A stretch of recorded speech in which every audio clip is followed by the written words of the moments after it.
nervioso autónomo y sobre el sistema límbico. Como ustedes van a estudiar un poco más en profundidad los temas, acá vamos a hablar un poco de las generalidades de estos dos sistemas para que entiendan más o menos cuáles son sus funciones y a qué van orientados. ¿Por qué hemos vinculado ambos? ¿Por qué hemos vinculado al sistema nervioso autónomo con el sistema límbico? Básicamente porque son dos sistemas que operan juntos. Es decir, ustedes van a ver que cuando el sistema límbico se activa y genera alguna sensación que genera un tipo de percepción emocional, esto va a ir acompañado normalmente de respuestas autonómicas también, ¿sí? Entonces, por ejemplo, cuando ustedes se ponen ansiosos, también taquicardizan, también hacen midriasis, y eso pasa porque ambos sistemas están conectados. ¿Cómo se da esta conexión? Esta conexión en realidad es mediada por una estructura anatómica, que es el hipotálamo, ¿sí?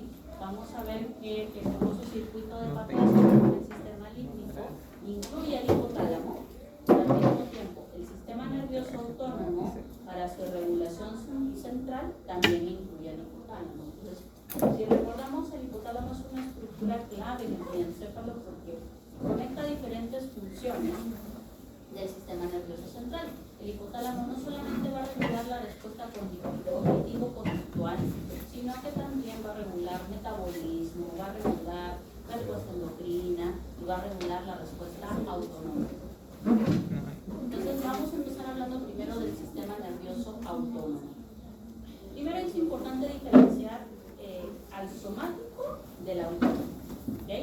El sistema nervioso somático es aquel que hemos estudiado en toda la primera parte del curso, ¿sí? Es aquel sistema en el cual yo capto estímulos de la superficie corporal y en relación a esta información sensitiva que asciende al encéfalo a través de vías aferentes, se ponen en marcha respuestas motoras eferentes que son de tipo generalmente voluntario.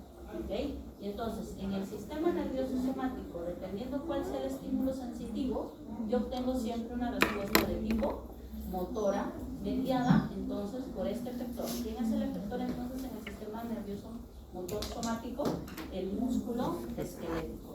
Entonces, la característica del sistema motor somático es que las eferencias que van a llegar a mi efector van a ser eferencias mediadas por una neurona que conecta al sistema nervioso central y que se continúan hacia el órgano efector de forma directa, ¿sí? Entonces aquí voy a ver yo, si recordamos, que las motoneuronas que están en el asta anterior de la médula, que son las motoneuronas inferiores, están en la médula y la médula es el sistema nervioso central, pero su axón emerge, forma esta división periférica y termina contactando directamente con el músculo esquelético. Esta conexión directa, ustedes saben, se conoce como unión neuromuscular, ¿okay? Eso no va a pasar en el autónomo, ¿sí? En el autónomo nosotros vamos a ver que este sistema es un sistema que, si bien también opera por estímulos sensitivos, ¿sí? La diferencia es que la respuesta es una respuesta que va a estar mediada por órganos viscerales, ¿sí? Y por tanto, cuando la respuesta va a estar mediada por órganos viscerales, los estímulos que llevan a estas respuestas usualmente son respuestas que también vienen de estos órganos viscerales. Entonces, aquí también tenemos neuronas sensoriales, pero estas neuronas sensoriales vienen de las vísceras. Son neuronas que, por ejemplo, están en la pared vesical, en la vía aérea, en los vasos sanguíneos, y el objetivo es que estos receptores detecten estos cambios dinámicos que hay en las vísceras para regular a su vez la respuesta de las mismas. ¿Okay? Entonces, la información de estos neuronas sensoriales también entra a la médula, también utiliza una vía ascendente para llegar a los centros de control, pero la característica es que, como esto va a ser un control involuntario, no va a llegar a la corteza, sino va a llegar al tronco y al diencéfalo, ¿okay? Donde los centros de control del sistema nervioso autónomo van a estar ubicados. Y a partir de ellos van a nacer las eferencias. Y vamos a ver que en el autónomo no hay un solo tipo de eferencia, sino dos tipos de eferencias: la eferencia simpática y la eferencia parasimpática. Aquí es importante ver que en estas eferencias entonces autonómicas ya no va a existir esta conexión directa que veíamos en la somática, ¿sí? De la neurona que está en el sistema nervioso central va a salir un axón, y este axón no va a terminar en mi efector, sino que este axón previamente va a tener que hacer sinapsis con una neurona que va a estar ubicada en un intermediario.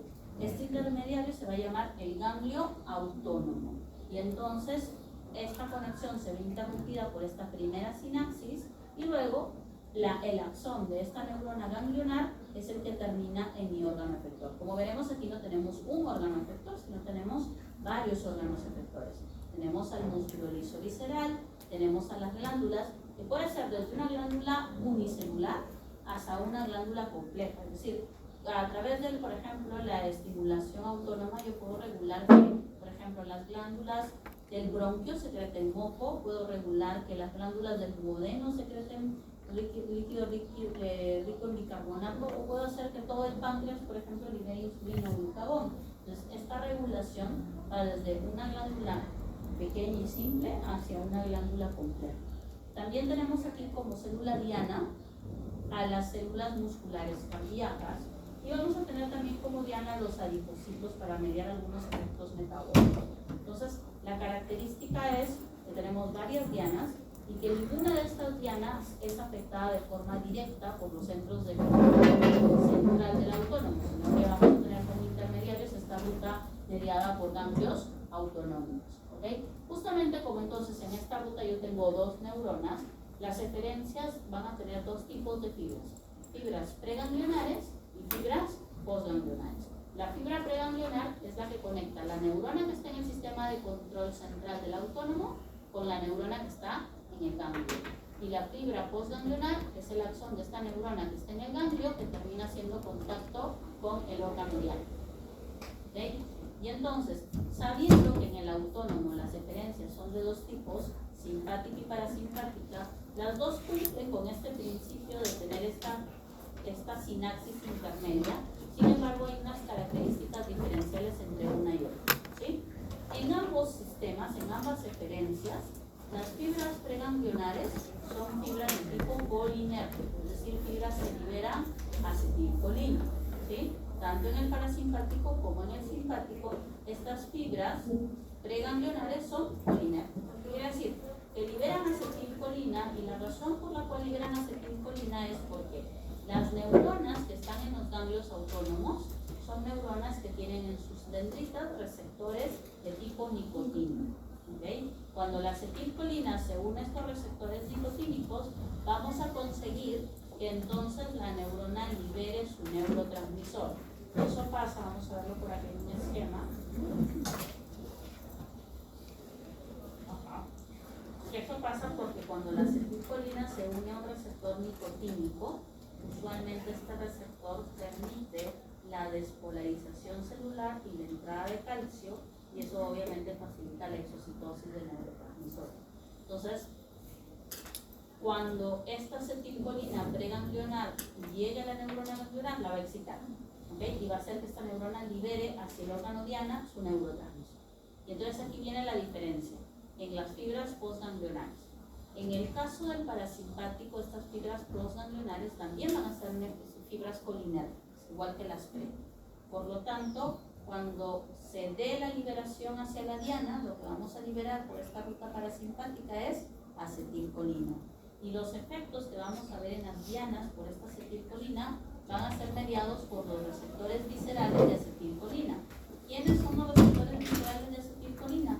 Los receptores muscarínicos. ¿Okay? Aquí recordar que los receptores muscarínicos impares van a ser excitatorios para nuestras dianas, y que los receptores muscarínicos pares van a ser inhibitorios para nuestras dianas. ¿Okay? Eso no va a pasar en el simpático. En el simpático, las fibras postganglionares van a ser fibras noradrenérgicas. ¿Okay? Estas fibras, cuando la acetilcolina se une a estas neuronas se excitan y me van a liberar la noradrenalina, y esa noradrenalina va a llegar a mis dianas. Y entonces, para yo ver los efectos de la noradrenalina en mis dianas, voy a necesitar receptores catecolaminérgicos, que son los receptores alfa y beta. ¿Okay? Entonces va a depender mucho de cuál sea el receptor, y no solo si es alfa o es beta, sino del subtipo de alfa y beta, si es alfa 1, si es alfa 2, si es beta 1, beta 2 o beta 3, el efecto excitatorio o inhibitorio que yo puedo obtener en mi diana. ¿Okay? Ahora, algo importante de la división eferente simpática es que no solo incluye la ruta mediada por los ganglios simpáticos, sino que también incluye una ruta que incluye a la médula de la glándula suprarrenal. En esta ruta, un grupo de fibras preganglionares simpáticas termina haciendo sinapsis con las células cromafines que forman la médula de la glándula suprarrenal, ¿sí? Y esto pasa porque, al igual que las neuronas postganglionares simpáticas, las células cromafines tienen receptores nicotínicos para acetilcolina. Entonces, cuando la acetilcolina se une a estos receptores, se estimula la célula para que la célula libere su producto. Sin embargo, como esta es una célula glandular, no una neurona, no va a poder liberar su producto por axones. Aquí no van a haber fibras postganglionares, sino que lo va a liberar directamente al torrente sanguíneo por vía endocrina, ¿sí? ¿Y cuál va a ser el producto que van a liberar estas células cromafines de la médula y la glándula suprarrenal? Adrenalina, ¿sí? ¿Por qué adrenalina y no noradrenalina como los ganglios simpáticos? Básicamente la razón de esto es que estas células cromafines tienen la presencia de una enzima que se llama feniletoanolamina metiltransferasa. ¿Okay? Lo que hace esta enzima básicamente es agregar grupos metilo a la noradrenalina para convertirla en adrenalina, ¿sí? Es decir, si ustedes recuerdan, la síntesis de la noradrenalina y de la adrenalina tiene una ruta común con la dopamina, ¿sí? Todas ellas se llaman catecolaminas porque vienen prácticamente de la tirosina, ¿sí? La tirosina se convertía en este precursor dopa y luego este precursor dopa se convertía en dopamina, luego esta dopamina en noradrena, y para yo convertir la noradrena en adrena, tengo que agregarle por transferencia grupos metilo. Ese proceso se llama metilación, ¿okay? La enzima que les mencioné es una metiltransferasa, o sea, agrega grupos metilo y de esa manera consigue convertir la noradrena en adrena. Las neuronas de los ganglios simpáticos no tienen la enzima, por eso ellas solo pueden darte noradrenalina. En cambio, las células cromafines de la médula sí la tienen. Por eso es que la mayor parte de la noradrenalina se transforma en adrenalina. Se dice que un 80% de lo que estas células van a liberar a la sangre, al torrente sanguíneo por vía endocrina, va a ser adrena, y un 20% solo noradrena. Y la pregunta sería, ¿por qué cuando se da esta eferencia simpática, yo necesito que la eferencia simpática active tanto la ruta mediada por los ganglios simpáticos como la ruta mediada por la médula de la glándula suprarrenal? La razón es porque yo necesito los dos neurotransmisores haciendo efecto, tanto la noradrena como la adrena. ¿Por qué? Porque si bien las dos actúan sobre receptores alfa y beta, ¿sí? La potencia sobre estos receptores varía entre una y la otra. ¿A qué me refiero con esto? Es decir, si yo doy noradrena, la noradrena se va a unir tanto a alfa y a beta, pero ¿sobre cuáles va a tener un efecto más potente? Sobre los alfa. Si yo doy adrena, la adrena va a actuar tanto sobre alfa y beta, pero ¿sobre cuál va a tener un efecto más potente? Sobre los beta. ¿Okay? Entonces, el objetivo de obtener esta adrenalina que viene de la médula de la glándula suprarrenal es sobre todo promover el efecto beta-adrenal. ¿Okay? Esto es un principio endógeno que se cumple también para la parte farmacológica. Es decir, cuando yo de forma sintética tengo un análogo de la adrenalina y un análogo de la noradrena, estos análogos también van a estimular ambos receptores, pero uno va a ser más potente sobre lo alfa y otro sobre lo beta. Imaginemos que yo tengo un paciente, por ejemplo, que estábamos induciendo anestesia y de pronto se me bradicardiza, ¿sí? De pronto de que mi paciente estaba con 80 latidos por minuto, al momento que yo le empiezo a pasar midazolam, ketamina, propofol para que se duerma y a poderle hacer un procedimiento quirúrgico, el paciente de 80 me llega a 36 de frecuencia cardíaca, ¿sí? Yo quiero promover que esa frecuencia que está en 36 regrese a un valor normal, es decir, un valor nuevamente entre 60 y 100, que es la frecuencia cardíaca normal, ¿sí? Tengo dos opciones: o favorezco la respuesta simpática, que es una respuesta taquicardizante, o bloqueo la respuesta parasimpática, que es una respuesta bradicardizante. De hecho, la razón por la cual los pacientes se bradicardizan usualmente cuando hacen una inducción anestésica pasa es porque aumenta la respuesta parasimpática por un estímulo vagal. ¿Sí? Como manipulamos el cuello, la carótida y todo para incubar, para poner vías y todo, se estimula el nervio vago. Y eso hace que se estimule la respuesta parasimpática. Entonces, hay dos opciones. Yo tengo que restablecer este equilibrio entre el simpático y el parasimpático. Como el parasimpático ha aumentado, podemos aumentar el simpático para que lleguemos otra vez al equilibrio, ¿sí? Pero yo quiero estimular esta respuesta simpática cardíaca, ¿sí? ¿Cuál es el receptor que está involucrado en esta capacidad de estimular la respuesta simpática cardíaca? El receptor beta 1. Por lo cual, si yo quiero estimular esta respuesta simpática, me conviene más usar adrena o noradrena. ¿Quién tiene más efecto beta? La adrena. Por lo tanto, si yo tengo dos ampollitas ahí, prefiero elegir, farmacológicamente hablando, la adrena. No quiere decir que si le pongo noradrena no va a mejorar la frecuencia. Sí lo va a hacer, pero ¿con cuál va a mejorar mejor? Más rápido. Con la adrena, porque se tiene efecto beta más potente, ¿sí? Ahora, ¿qué pasa si yo le pongo la adrena y aún no mejora la frecuencia del todo? Por ejemplo, de 36 el paciente sube a 54, pero aún está bradicando. Yo ya aumenté la respuesta simpática y el paciente aún sigue bradicando. ¿Qué tengo que hacer? Disminuir el parasimpático para llegar al equilibrio, ¿sí? La respuesta parasimpática inhibitoria cardíaca, ¿por qué receptor es mediado? ¿Por qué receptor? M, ¿pero cuál M? M2, ¿sí? La acetilcolina unida al receptor M2 es el que hace que se inhiba la respuesta cardíaca, ¿sí? Entonces, ¿qué tengo que hacer yo? Bloquear al receptor M2, ¿sí? Y entonces, si yo ya puse adrenalina y mi paciente tiene bradicardia, una opción que tengo es poner atropina, que es un fármaco que lo que hace es bloquear el receptor muscarínico y de esa manera, aunque haya acetilcolina, esta no se puede unir al receptor y no puede generar la bradicardia, ¿sí? Y con eso, quizás ahora sí mi paciente ya restablecí el equilibrio, ¿sí? Aumenté el simpático, bajé el parasimpático, restablecí el equilibrio, paciente con 70 latidos por minuto, ¿sí? Entonces, el objetivo de esta regulación autonómica no es producir efectos contrarios. El objetivo es mantener un equilibrio fisiológico en homeostasis para regular respuestas. ¿Okay? Entonces, por eso es que en muchos órganos el simpático hace una acción, el parasimpático hace todo lo contrario, pero en algunos órganos también se complementan, como pasa, por ejemplo, para el proceso de la micción. Yo necesito del simpático para que la vejiga se llene de orina, pero también necesito luego del parasimpático para que se vacíe.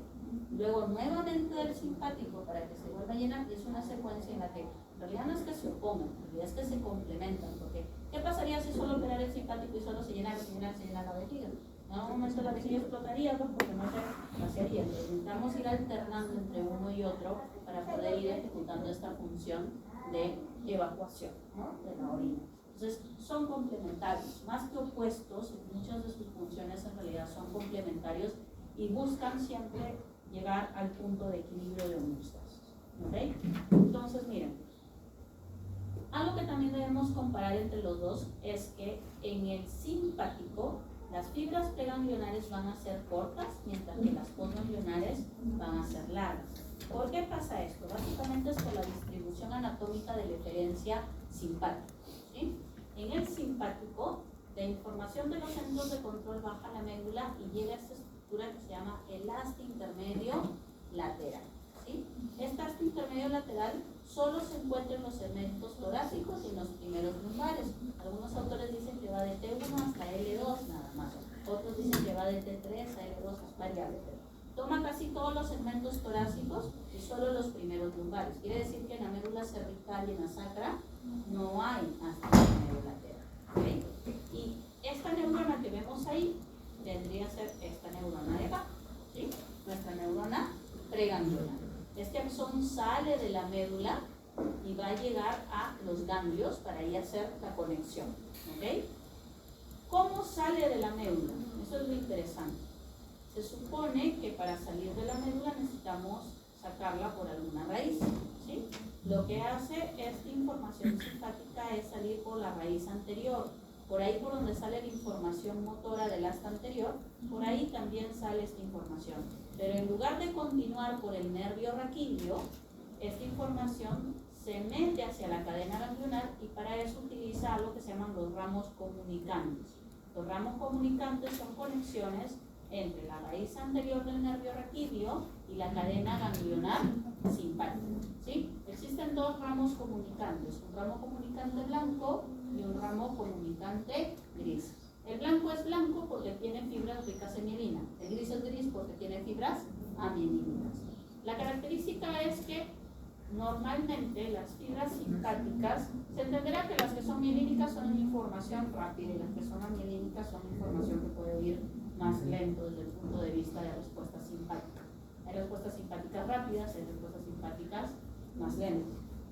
Eso tiene que ver con esto, pero también tiene que ver con el tipo de sinapsis, ¿sí? La mayor parte de esta información que sale por aquí sale para ir al ganglio paravertebral y hacer ya la conexión, ¿sí? Es decir, como vemos aquí en el dibujito, esto sale de aquí, forma la fibra preganglionar, llega a la cadena paravertebral y aquí se da la conexión, ¿sí? Esta conexión que veíamos aquí, ¿sí? Pero hay un grupo de fibras que, como siempre, se saltan a la regla y en lugar de hacer eso, pasan por el ganglio, pero no hacen la sinapsis, siguen adelante y recién hacen esta sinapsis en unos ganglios que se llaman los ganglios simpáticos prevertebrales, ¿sí? Estos ganglios simpáticos prevertebrales solo sirven para la inervación de los órganos abdominopélvicos y están formando el famoso ganglio celíaco y el famoso plexo hipogástrico simpático, que solo están en la parte básicamente delante de la columna vertebral a nivel abdominopélvico.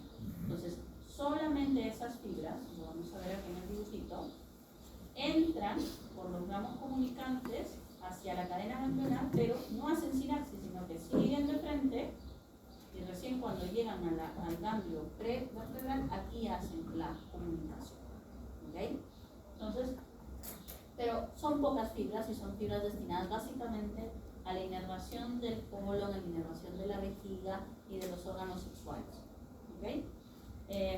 Entonces, eso lleva a que notemos que entonces las fibras preganglionares en realidad son fibras cortas y las postganglionares sí son largas porque miren, desde los ganglios hasta mi diana hay una distancia considerable. Por ejemplo, la inervación que va a ir para hacer la función simpática a nivel del ojo, sobre todo para regular la midriasis, es una información que tiene que venir desde los segmentos torácicos, ascender por el cuello y llegar hasta la cabeza. Entonces es una distancia larga. Las fibras postganglionares simpáticas son fibras bastante largas. Eso se da porque los ganglios simpáticos están muy lejos de las dianas, ¿sí? Eso no lo vamos a ver en el parasimpático, ¿sí? La característica de la distribución anatómica del parasimpático es que es un sistema cráneo-caudal o cráneo-sacro, ¿ok? Vamos a tener que para la parte alta del cuerpo, la inervación parasimpática, sobre todo de la cabeza, el cuello y el tórax, va a depender principalmente de pares craneales, ¿ok? Y entonces los centros de control aquí no están en la médula, sino están en el tronco encefálico, ¿sí? Estos centros de control son los núcleos motores parasimpáticos de estos pares craneales, ¿sí? Incluso algunos de estos núcleos tienen nombre propio, como por ejemplo, recordarán el núcleo motor parasimpático del tercer par, ¿cómo se llamaba? El núcleo motor parasimpático del tercer par tiene nombre propio. Y lo vimos cuando vimos el reflejo fotomotor y consensual. Edinger-Westphal, ¿sí? El núcleo motor parasimpático se llama Edinger-Westphal para el tercer par craneal. Y por ejemplo, el séptimo y el noveno forman conjuntamente un núcleo que se llama el núcleo ambiguo, que regula la secreción glandular parasimpática, ¿sí? Entonces vamos a ver aquí miren lo siguiente. Los pares craneales, el tercero, el quinto, el séptimo, el noveno y el décimo, es decir, el óculo motor, el trigémino, el facial, el glosofaríngeo y el vago, se caracterizan porque las fibras preganglionares nacen de sus núcleos motores parasimpáticos, llegan a hacer sinapsis con ganglios. Estos ganglios no están tan lejos de sus dianas como en el simpático, están bastante próximos. Por ejemplo, el ganglio ciliar es un ganglio que está básicamente retroocular, entonces el trayecto que tiene que hacer el nervio ciliar para llegar al músculo ciliar de la pupila es bastante corto. Entonces, aquí las fibras proganglionares no son tan largas como en el simpático, porque los ganglios parasimpáticos están bastante próximos a las dianas, ¿sí? Para el tercer par tenemos al ganglio ciliar. Para el quinto y el séptimo y el noveno tenemos el ganglio estenopalatino, el ganglio submandibular y el ganglio óptico, que básicamente se encargan de la inervación parasimpática que regula la secreción glandular de las glándulas lacrimales, nasales y salivales a nivel de la cabeza y el cuello. Y el décimo par craneal es el que más tenemos que resaltar. ¿Por qué? Porque la mayor parte de la inervación parasimpática del cuerpo está mediada por el nervio vago, ¿sí? La característica del nervio vago es que se encarga de la inervación parasimpática del corazón, del tracto respiratorio y del tracto digestivo, ¿sí? Pero ojo que en el tracto digestivo esta inervación parasimpática solo va a llegar hasta la mitad derecha del colon. Se dice que llega un poquito más allá del ángulo hepático del colon, tomando parte del lado derecho del colon transverso. ¿Okay? Ahora, verán que a diferencia de los otros pares craneales no nos han graficado aquí ganglios. ¿Qué significa eso? ¿Que no hay ganglios en esta ruta del nervio vago? No, sí los hay, solo que estos ganglios ya no son macroscópicos, son microscópicos y están dentro del mismo órgano diana. ¿Okay? Entonces aquí también hay neuronas ganglionales, solo que estos ganglios ya no son ganglios macroscópicos que nosotros vamos a poder observar, sino que son ganglios que vamos a ver inmersos en la pared del órgano diana. Entonces cuando nosotros hagamos cortes, por ejemplo, del tubo digestivo, vamos a ver estas células ganglionales distribuidas en un plexo que tenía un nombre propio. ¿Cómo se llamaba ese plexo? Plexo mientérico, que tiene dos componentes o dos subplexos, el plexo de Meissner y el plexo de Auerbach. Y entonces esas neuronas parasimpáticas están formando ganglios, o sea, cúmulos de estas neuronas formando ganglios, pero que ya no son macroscópicos, son microscópicos y están en la propia pared de la diana, en este caso el tubo digestivo. Lo mismo pasa con esta inervación, por ejemplo, en el bronquio, en el músculo lisobronquial, ahí van a estar estos ganglios que se encargan de la inervación o de la secreción de acetilcolina para regular la constricción del bronquio. Y lo mismo pasa en la vejiga, en el mismo músculo detrusor. Si yo llevo el detrusor al microscopio, voy a ver cómo ahí están estas células ganglionarias parasimpáticas que liberan la acetilcolina para inducir la constricción del detrusor. Entonces, no es que no haya ganglios, solo que estos ganglios ahora están dentro de la diana, ¿sí? Lo mismo pasa con la porción caudal o porción sacra. Esta porción sacra va a estar formada por nervios que emergen de los segmentos medulares de forma constante, el S2 y el S3, y de forma inconstante, el S1 y el S4. ¿Okay? Y característicamente estas fibras están dirigidas a inervar la parte final del tubo digestivo, la parte izquierda del colon, rectos sigmoides, a la vejiga, a la vía urinaria del esfínter vesical y también a los órganos sexuales, ¿sí? Y la característica es que, igual que la inervación vagal, estos plexos son plexos que conectan con ganglios que son microscópicos y que están en la pared de la diana. ¿Okay? Entonces, recuerden que entonces en el parasimpático la diferencia de que las fibras proganglionales sean pequeñas es o porque el ganglio está muy próximo a la diana o porque en realidad el ganglio está dentro de la diana. ¿Okay? Ahora, lo más importante de estas divisiones y de los efectos simpáticos y parasimpáticos es que ustedes recuerden cuál es la diana, cuál es el efecto, dependiendo si estamos en la respuesta simpática y parasimpática, pero lo más importante de todo es que sepan cuál es el receptor involucrado. Porque si no aprenden eso, luego vamos a estar en problemas cuando tengan que llevar el tratamiento farmacológico de las patologías que se vinculan a efectos autonómicos. ¿Okay? Entonces, yo les pido que en sus seminarios hagan hincapié sobre todo en eso. Por ejemplo, yo quiero ver cuál es el efecto, por ejemplo, del simpático y el parasimpático en el corazón.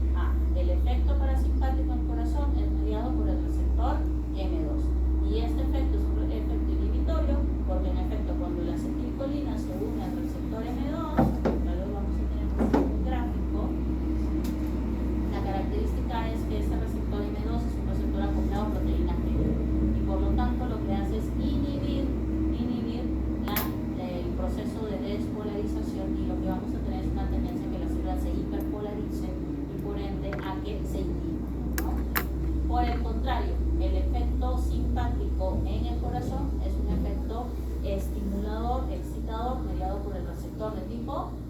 1. ¿Por qué se da este efecto excitador?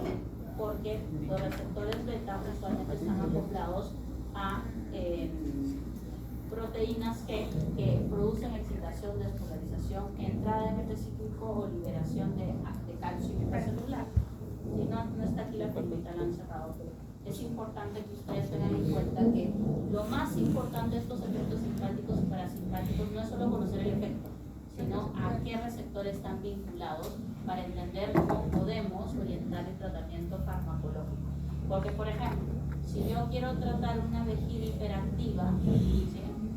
Porque el paciente tiene una vejiga hiperactiva que se produce porque hay demasiada estimulación parasimpática, yo puedo hacer dos cosas: o bloquear la respuesta parasimpática o aumentar la respuesta simpática, pero para eso tengo que saber qué receptores están involucrados. ¿Qué receptor está involucrado en la constricción del detrusor por el parasimpático? El M3. Por lo tanto, si yo pongo un fármaco que bloquee selectivamente el receptor M3, puedo hacer que esa vejiga se relaje y no se contraiga tanto. Pero también puedo ir por la otra parte. En la parte simpática, ¿cómo consigue el simpático relajar a la vejiga?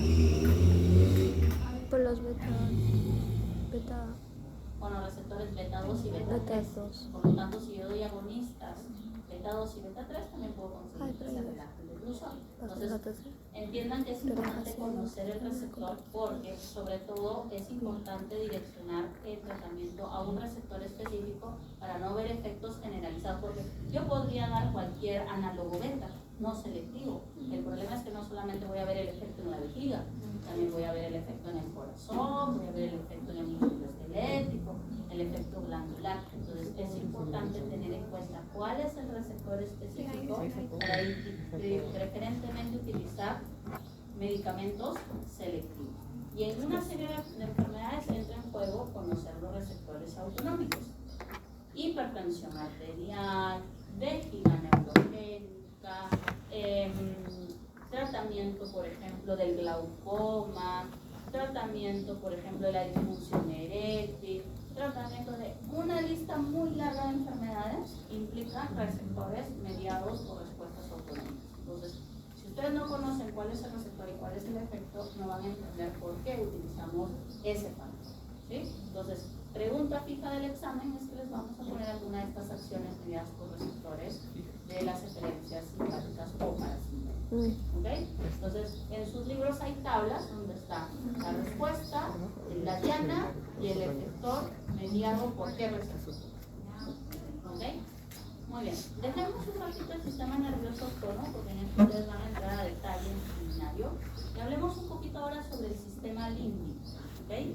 El sistema límbico es un sistema que fue descrito por este señor llamado Papez, de ahí el nombre del famoso circuito de Papez. Es un circuito que conecta las estructuras del sistema límbico para explicar cómo las emociones determinan ciertas respuestas conductuales. ¿Okay? Entonces vamos a ver que él acuñó este nombre de límbico porque decía que este era un sistema que estaba formado por estructuras que estaban en el límite entre la corteza y el diencéfalo. Y de ahí el nombre de límbico, que significa límbico. ¿Sí? Inicialmente él planteaba que este sistema límbico estaba formado básicamente por la amígdala, que con una serie de estructuras hacía un circuito que terminaba conectado con básicamente la región anterior del hipotálamo, en una zona que se conoce como la parte de la corteza orbitofrontal, la proyección orbitofrontal. Sin embargo, a lo largo hemos ido aprendiendo que en verdad no son solo las estructuras del diencéfalo las que forman este circuito, sino que actualmente tenemos un sistema que está formado por estructuras corticales y por estructuras subcorticales. Entonces ahora la distribución del sistema límbico nos habla de un área cortical, que es la que tenemos acá en un color un poco más oscuro, que es un área que envuelve todo el diencéfalo, ¿sí? Y estructuras del diencéfalo que forman el famoso circuito de Papez, que componen la parte subcortical del sistema límbico. Entonces, vamos a hablar primero de estas estructuras corticales del sistema límbico, ¿sí? Entre estas estructuras corticales, la primera que se describió fue el giro singular o corteza del cíngulo. ¿Sí? ¿Qué es la corteza singular o giro singular? O cíngulo, ¿sí? Es esta área de corteza que está sobre el cuerpo calloso. ¿Sí? Toda esta circunferencia de corteza que está sobre el cuerpo calloso está vinculada básicamente al control de las funciones afectivas y algunas experiencias cognitivo-conductuales. De hecho, lo que más se ha explorado sobre las funciones de la corteza singular es la experiencia sensorial asociada al dolor. Se cree que la vía del dolor implica la captura de la información en los receptores de nocicepción, que asciende por el tracto espinotalámico, por la vía anterolateral sensitiva y que termina en la corteza somatosensitiva primaria. Es una información que también se proyecta a esta área singular. ¿Y para qué se proyecta el área singular? Para generar esa sensación de desagrado que genera el dolor en nosotros. Es decir, el objetivo del dolor es no solamente que sepamos que hay una zona donde hay algo lesivo, sino que se experimente una sensación desagradable que busque llevar a que sí o sí intenten resolver el origen de ese dolor. ¿Sí? Entonces, el dolor es una experiencia incómoda, ¿no? Desagradable, que busca que nosotros definamos dónde se originó pues, ese dolor. ¿Sí? Y buscamos resolver. Y entonces, como les digo, es una experiencia cognitivo-conductual, porque ante esta emoción desagradable, tú estableces una conducta y resuelves un tipo de respuesta, a veces motora, por ejemplo. Si te estás quemando, sacas la mano, pero no queda ahí, sino que luego revisas qué te pasó, buscas si le aplicas algo, si le soplas, si lo metes en el agua. O sea, hay de todas maneras una respuesta conductual, una conducta que se establece ante este estímulo emocional. En este caso, esta experiencia desagradable de dolor. Entonces, sobre todo esta experiencia del dolor, se ha estudiado que tiene una conexión directa con esta área del cíngulo. ¿Okay? Pero tenemos también otras estructuras corticales. Por ejemplo, tenemos esta de acá que se llama la corteza orbitofrontal. Esta es una de las que más he estudiado también desde el punto de vista de la conexión límbica. ¿Sí? ¿Qué es la corteza orbitofrontal? Es esta partecita bien baja y anterior del lóbulo frontal. Está por debajo del área de asociación prefrontal y sobre el bulbo olfatorio. ¿Y por qué es tan importante esta corteza orbitofrontal? Porque está asociada a nuestra memoria sensorial olfatoria. ¿Okay? Cuando nosotros olemos algo, esta información entra al bulbo olfatorio y se va hacia atrás, hacia el temporal, para ser analizada y detectar que hemos olido algo. Hemos olido ajo, hemos olido agua, hemos olido algo. ¿Sí? Pero no solo para reconocer qué es ese algo que hemos olido, sino que alguna de esta información va del bulbo olfatorio directamente en sentido vertical a esta área que se conoce la área orbitofrontal, para que nuestro sistema límbico lo asocie a experiencias previas y saber si ese olor genera algún tipo de respuesta emocional. Y es así que, por ejemplo, si nosotros olemos, por ejemplo, un perfume, y ese perfume era el perfume de alguien que nosotros nos caía bien, como por ejemplo mi enamorado, entonces lo vuelvo a oler y siento alegría, ¿no? Siento emoción, ¿sí? Entonces, característicamente hay una experiencia emocional almacenada en la memoria de otros olores previos que se vinculan a respuestas emocionales y conductuales. Entonces, no solamente me siento más alegre, sino que de pronto eso surge una sonrisa espontánea, producto de haber olido ese olor, ¿sí? Ahora, no solamente es para olores simples, sino también para las feromonas. En la parte posterior de la nariz, el órgano vomeral reconoce las feromonas, las lanza al bulbo olfatorio, y del bulbo olfatorio esto va directamente a la corteza orbitofrontal. Para que entonces cuando olemos una persona, rememoremos todo lo que hemos vivido con esa persona, lo bueno, lo malo, lo agradable, lo desagradable, si me pone triste, si me alegre, si me da cólera, todo eso regresa cuando yo vuelvo a esa persona a través de sus feromonas. ¿Sí? Y hay un contexto emocional de acuerdo a las experiencias vividas con esas personas. Pero esa memoria sensorial no solamente está relacionada al olfato y a la corteza orbitofrontal, sino también a otro tipo de experiencias sensoriales. Porque les habrá pasado, por ejemplo, que ustedes escuchan una canción, esa es la canción con la que se escuchaba justo cuando terminé con mi ex, ¿no? Escucha que la tristeza viene, ¿no? Entonces, no solamente son los estímulos olfatorios, son los estímulos visuales, los estímulos táctiles, los estímulos auditivos. Para ese otro tipo de estímulos también existe una memoria memoria sensorial asociada al sistema límbico. Pero ese tipo de información se procesa por estas otras dos áreas de corteza, que son el giro paricocampal y el uncus del temporal. ¿Okay? Esa parte de corteza recibe la información analizada por la percepción en la área de asociación palito-occipital-temporal y se proyecta y se vincula a nuestras memorias emocionales. Es así que cuando escuchamos esa canción ya pasó por una experiencia previa y se vincula a una emoción.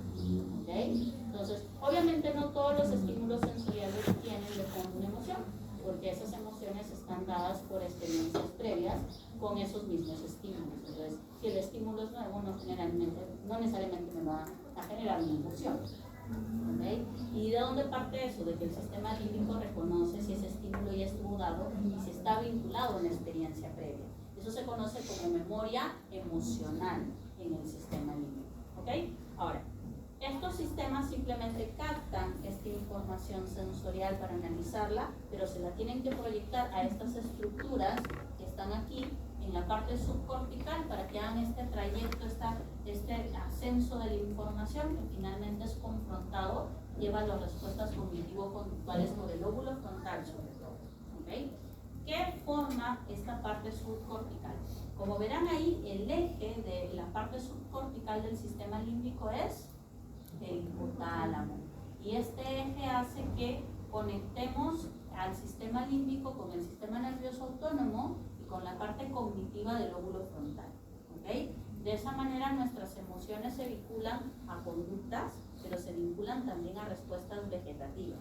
Y ustedes se habrán dado cuenta que, por ejemplo, cuando ustedes se alegran por ver a alguien, dilatan sus pupilas, ¿no? Y esa es una respuesta autonómica. Pero también podría pasar que al momento que ven a alguien que les agrada, también tienen una conducta. Por ejemplo, algunos que son muy tímidos suelen esconderse, mejor que no me vea. Y esa es una conducta que ya se generó no por el sistema límbico, sino por una función ejecutiva, es decir, por una toma de decisiones que la ha hecho el lóbulo frontal. ¿Sí? Entonces, ciertas respuestas conductuales que nosotros asumimos ante procesos emocionales ya no son mediados por el sistema límbico, sino por el lóbulo frontal. ¿Sí? Son funciones ejecutivas. ¿Sí? Recuerden que la semana pasada vimos que entre las funciones ejecutivas estaba modular nuestras emociones y nuestra conducta social. Pero para hacer eso se requiere información que viene del sistema límbico.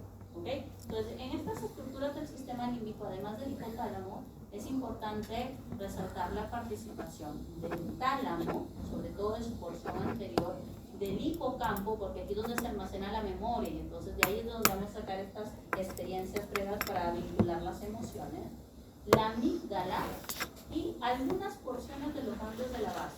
Si ustedes recuerdan, cuando vimos ganglios de la base para la parte motora, dijimos que el caudado era una estructura que participaba de las conexiones motoras de los ganglios de la base, pero también de las conexiones límbicas de los ganglios de la base. Y por eso cuando habían patologías como la enfermedad de Huntington que lesionaban el estriado preolíneo del caudado, el paciente no solo tenía problemas motores, sino también tenía problemas límbicos, ¿no? Tenía problemas de conducta, de emociones, ansiedad, pérdida de memoria. Eso tiene que ver con la lesión del caudado, y que el caudado no es estrictamente solo motor, es también parte del sistema límbico. Y aquí también se incluye esto que se llaman las áreas sectales, ¿sí? Aquí está como uno solo, pero en realidad las áreas sectales son una serie de estructuras pequeñitas que en conjunto permiten hacer circular la información por este sistema límbico para traer a flote la memoria sensorial emocional. ¿Okay? ¿Quiénes son estas estructuras sectales? Probablemente les van a sonar conocidos estos nombres porque les piden a ustedes que los identifiquen en anatomía, ¿sí? Aquí tenemos al fornix, tenemos al septum pellucidum, tenemos al estría longitudinal, tenemos a la vémula, tenemos a la comisura blanca anterior, tenemos por ahí al giro dentado, ¿sí? Todas estas estructuras, miren, característicamente van a formar un circuito que se llama el circuito de Papez, en el cual la emoción como tal nace aquí, en la amígdala. Luego esta información avanza, hace todo este circuito formado por estas áreas sectales para terminar proyectándose en los cuerpos mamilares del hipotálamo. Y de los cuerpos mamilares del hipotálamo poder proyectarse hacia la corteza y poder proyectarse hacia el tronco encefálico. De esa manera, influir en las funciones ejecutivas del lóbulo frontal y en las respuestas vegetativas del tronco encefálico en el área del sistema reticular ascendente. ¿Okay? Entonces, este circuito empieza aquí en la amígdala y es interesante porque la amígdala es la encargada de generar las sensaciones o emociones más extremas que nos han permitido sobrevivir como especie, ¿sí? El miedo, la ansiedad, la sensación de estrés, ¿sí? Son generados en la amígdala y tienen una razón de ser. Ustedes dirán, pero ¿y por qué tenemos que sentir miedo? Si el miedo es una sensación desagradable. Porque si no sintiéramos miedo, no sentiríamos la necesidad de protegernos, ¿sí? El miedo es lo que hace que guarden el celular cuando ven a alguien sospechoso y caminen más rápido, ¿no? Y entonces ustedes, si se dan cuenta, a través de la experiencia emocional, cambian su forma de actuar, cambian una conducta.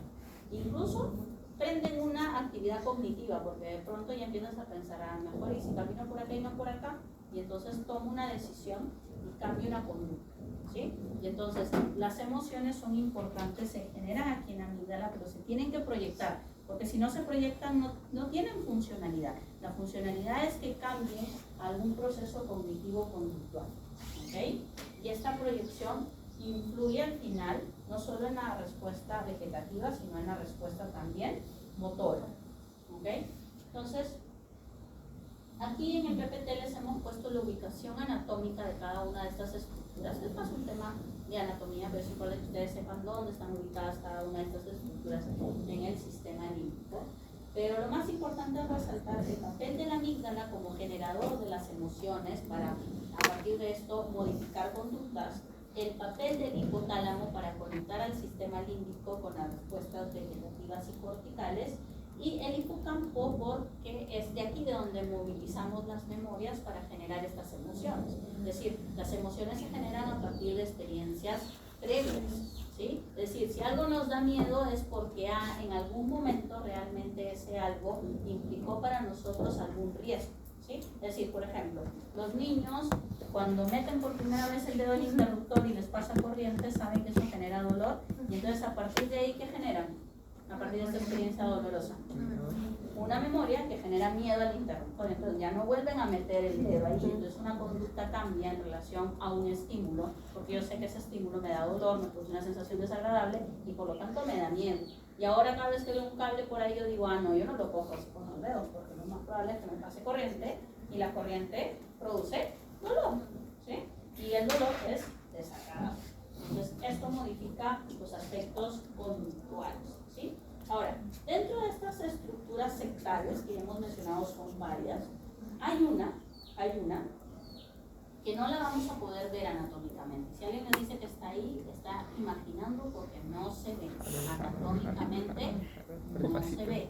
Nosotros sabemos que existe porque le hemos identificado por neuroimágenes, ¿sí? ¿Cómo se llama este núcleo sectal? Se llama núcleo accumbens, ¿ok? El núcleo accumbens se cree es un área que está por debajo de la comisura blanca anterior y que está en la parte que está bien pegadita a la corteza orbitofrontal, ¿ok? ¿Y por qué es importante este núcleo accumbens? Porque aquí se proyectan todas las referencias de este circuito de Papez. Incluyen dos rutas, una ruta dopaminérgica y una ruta serotoninérgica. Se cree que la ruta dopaminérgica estimula el núcleo accumbens, mientras que la ruta serotoninérgica más bien inhibe. Y yo necesito un equilibrio entre ambas, porque cuando la ruta dopaminérgica se da, es como que el sistema límbico prende al accumbens para que uno sienta placer, alegría, euforia, ánimo, motivación. Pero obviamente no tenemos que estar motivados todo el día, porque en un momento tenemos que cansarnos y relajarnos. Y entonces para eso existe la ruta serotoninérgica. La ruta serotoninérgica más bien nos hace entrar en un modo de relax, de ya no te preocupes, ya, cálmate, ¿no? ¿Sí? Esa vía favorece que nosotros dormamos, pensemos, filosofemos, hagamos cognición, estudiemos, ¿sí? Porque imagínense que todo el tiempo estuviéramos eufóricos, no podríamos concentrarnos, ¿sí? Entonces, ambas rutas tienen que estar en equilibrio, ¿sí? Sin embargo, yo requiero de ambas, porque, por ejemplo, la ruta dopaminérgica se ha vinculado a esto, sobre todo a la motivación. Esas sensaciones de placer que ciertos estímulos nos dan nos generan motivación. Y por eso a veces sentimos cierto grado de apego a cierto tipo de estímulos. ¿Sí? Mejor no menciono ejemplos porque ustedes ya lo saben. Pero el apego, la adicción, el placer y la recompensa están muy vinculados al núcleo accumbens. ¿Y por qué el núcleo accumbens se le ha estudiado tanto? Porque se ha encontrado que en aquellas personas que por un tema genético tienen una mayor predisposición a la ruta dopaminérgica que la serotoninérgica, estas personas tienen una tendencia mucho más fácil a caer en las adicciones.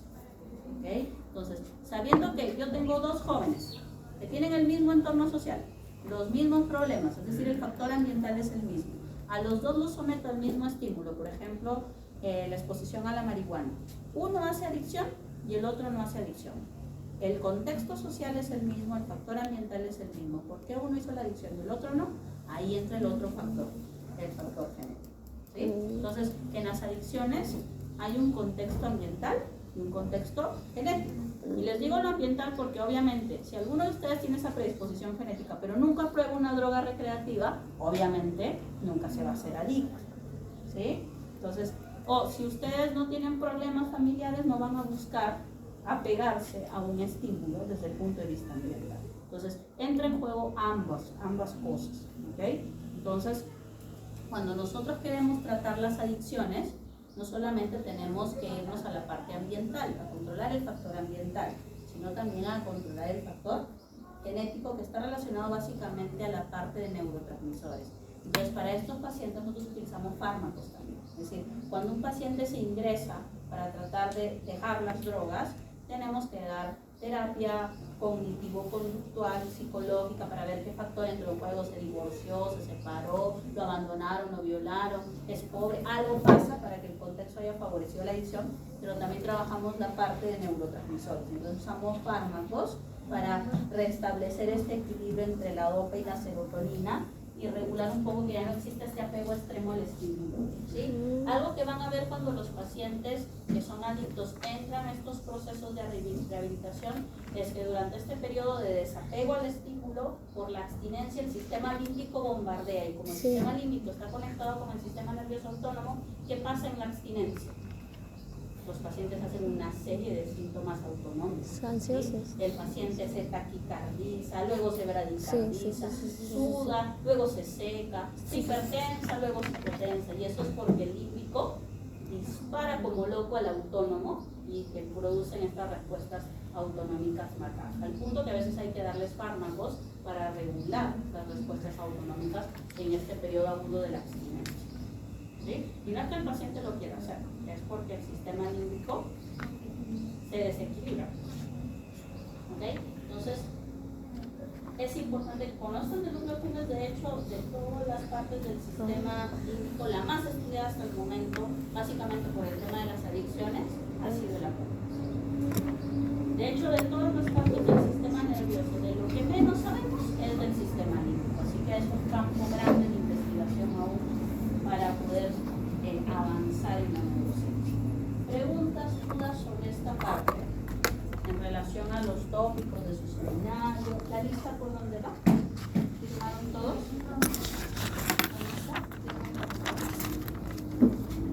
En su seminario necesitamos que incidan sobre todo, por favor, no han firmado. en los efectos y en los factores y en los